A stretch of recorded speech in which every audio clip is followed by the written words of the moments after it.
So mga sangkay, alamin po natin itong weapon na nasa Pilipinas na kinakatakutan ngayon ng bansang China. At ayaw po itong alisin ngayon ni Pangulong Bongbong Marcos. At panay po hirit ang China na alisin itong matinding weapon mga sangkay. Well, pag-usapan po natin kung ano ito. Yan po yung talagang namang kinakatakutan ngayon ng China.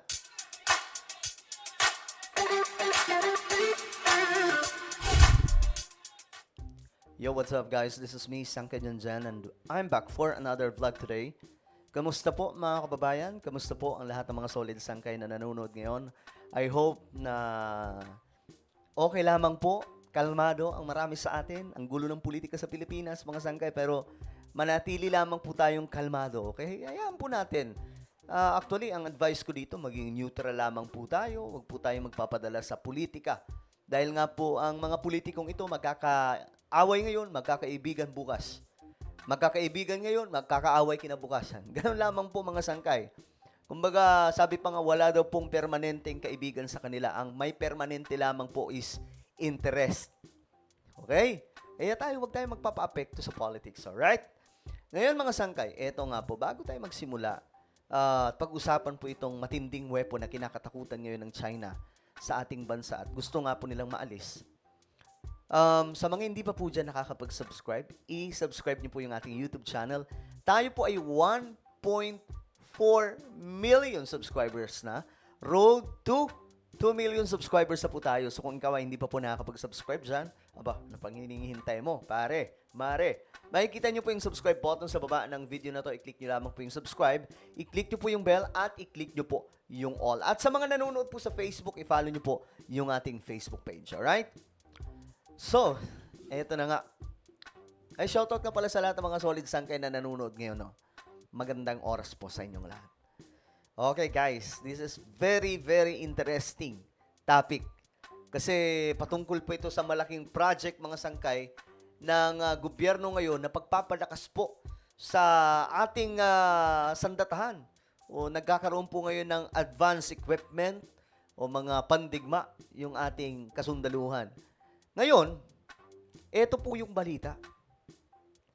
Gusto po talaga ang China nananawagan paulit-ulit na lang. Naalisin na daw po itong tinatawag na Typhoon Missile System ng Amerika na nasa Pilipinas. Alam niyo mga sangkay, para po mas malinaw lamang po, wala pong politika. Okay? Wala pong halong pang Philippine politics itong ating pinag-uusapan ngayon. This is for our country. This is for our territory. That we are fighting, mga sangkay. Naway sana kahit magkakaiba po tayo ng pananaw, kahit magkakaiba po tayo ng political belief or stand, kailangan mas maging firm lang po tayo at magkakaisa po tayo pagdating sa ating teritoryo. Huwag po natin huwag tayong papayag mga sangkay na yung ginawa po ng mga bayani natin ay masayang lamang. Yung mga bayani natin, sila Jose Rizal, sila General Luna, mga sangkay, di ba? Marami po sa kanila ay talagang nagbuwis para lamang po magkaroon tayo ng kalayaan at hindi po tayo basta-basta masakop. Alam niyo mga sangkay, ito po yung chance na, kumbaga, kahit po magkakaiba po tayo ng politika, sana nagkakaisa po tayo pagdating sa West Philippine Sea. Alright, ito yung balita. Panoorin po natin. Typhoon missile system setup here with the help of ally benefactor, the United States, last year is going nowhere.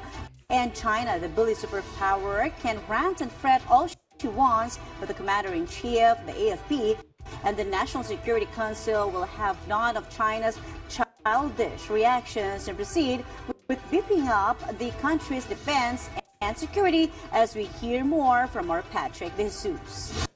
Okay, so sa balitang ito, ayon po dito, si PBBM ay naninindigan sa kanyang desisyon na panatilihin ang US Typhoon Missile System.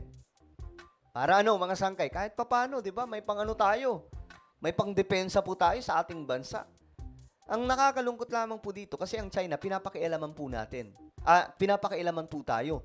So, mga sangkay, kumbaga, common sense, bansa tayo, sarili po tayong bansa. Tapos, ganun din po ang China. So bakit sila mangingialam? Hindi naman nila tayo probinsya. 'Di ba? Ano ba yun? Feeling ba nila probinsya ang Pilipinas ng China? The National Security Council stands firm on keeping the U.S. Typhoon missile system in Ayan po, ito yon mga sangkay. Nasa Pilipinas po kasi ito. Ang pagkakalam ko, nasa bandang norte po ito. No? At nakatapat po sa West Philippine Sea. Isa to sa mga matitinding weapon ng Amerika na nasa Pilipinas. Eh di ba nga po, ngayon mga sangkay, bumibili po si PBBM ng iba't iba pang mga pandigma para lang po magkaroon ng pagbabago yung Armed Forces of the Philippines. So ngayon mga sangkay, ito ay galing sa bansang Amerika. Nung una mga sangkay na inilagay yan, para lamang po talaga sa military exercise. Doon mga sangkay, nag-warning na nga po itong Russia pero hindi na po naulit. No, hanggang doon lang. Pero itong China, makulit po talaga. Sobrang kulit. Gusto po nila matanggal yan. Eh, ang tanong dyan, bakit tatanggalin? Eh, hindi namang gagamitin para sa kanila yan. Unless, gagawa po sila ng any pangit na galaw, nalulusubi ng ating bansa, 'di ba? Kasi may pinaplano daw po sila ngayon eh. Mukhang plano daw po i-invade itong Palawan. in the Philippines. This despite continued opposition from China, which insists it should be removed, as stated in a commentary by the official newspaper of the Chinese Communist Party. The NSC said that the Philippines has the right to upgrade its capabilities, as the country has not commented on China's missile inventory, which is considered a greater threat to regional stability. The NSC added that the Typhoon missile system, which has been deployed since last year, is solely for the defense of the Philippines. Pang-depensa lamang po. Hindi gagamitin sa pagluso, pagsalakay, mga sangkay. Yan po. The Typhoon missile system is deployed only for defense purposes and will only be used in this manner. Magagamit lamang po siya sa pang-depensa. While adhering to the Constitution, which prohibits the use of nuclear weapons or participation in an offensive war, the armed forces of the Philippines echoed this stance. We continue to uphold, sir, our stand on that no particular entity or foreign nation can dictate how we will be fortifying our defenses. Ayun. Loud and clear, mga sangkay.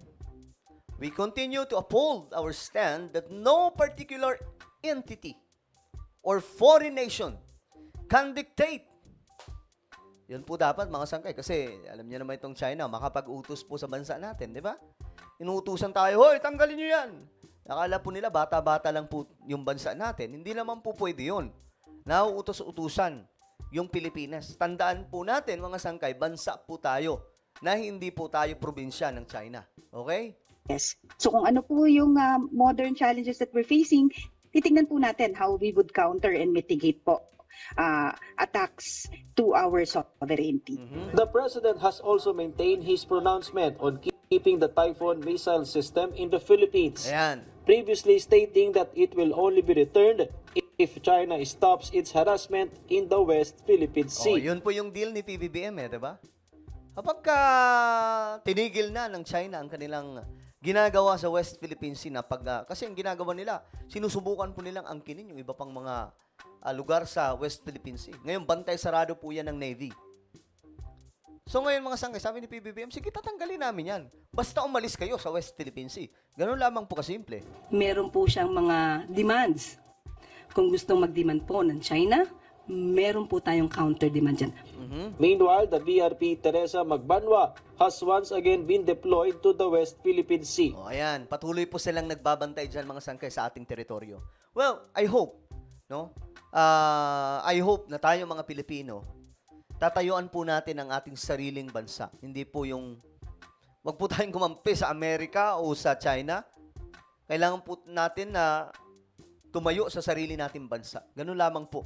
Alam niyo, tinutulungan po tayo ng Amerika at ang nakakatutuwa mga sangkay,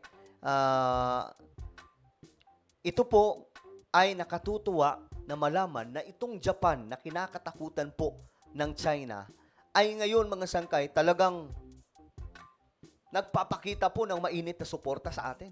Biruin nyo, lagi po silang andito. Lagi pong kausap mga sangkay ng gobyerno natin ng Armed Forces of the Philippines. Nakikita po natin na naglalayag po sila sa West Philippine Sea. Nung nakakatulong po. At ang Japan, ito po talaga yung mas kinakatakutan ng China. Nagkaroon pa nga po sila mga sangkay ng drill or military exercise na ang focus lamang ay Japan. Just in case may pag-atake daw po na gagawin. Diba? Well, ano po ang inyong opinion, mga sangkay, tungkol po dito sa Typhoon missile na kinakatakutan po ngayon ng China? Just comment down below. Meron po tayong YouTube channel. Ito po ay Sangkay Revelation. Hanapin niyo po ito sa YouTube. Magaganda po yung topic natin dito patungkol sa Biblia, patungkol po sa mga nangyayari sa ating mundo related po sa Bible prophecy.